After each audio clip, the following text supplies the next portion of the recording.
Welcome back to the channel. In today's video, I'm going to show you guys how to add a drop-down menu onto your Wix website. Very easy to do, but first I'm just going to remind you guys I do have a full Wix playlist down in the comment section as well as in the description. Basically, it's just a bunch of tutorials and tips on how to use Wix, so if you need more help after this video, be sure to go check that out.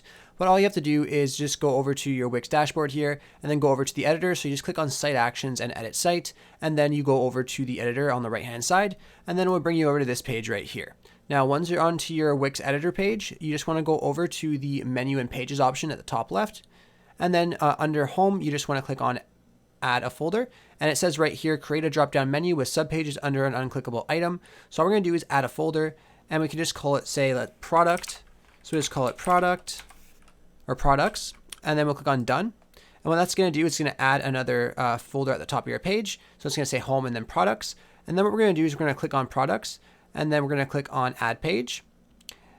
And what it's going to do is going to add another page. We could put product 1, for example.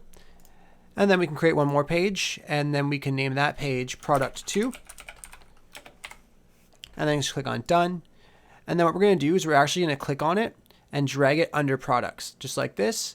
And it's going to actually put it into like a folder with a click down menu. And we can do the same for product 2. And now we have that folder with those two products on there. So we just click on save and save changes, and then click on done. We can go to preview up at the top right corner, click on preview, and it'll open up a website preview for us. We can then go hover over products, and you'll see we have two different click down menu options right here, product 1 and product 2 that we created.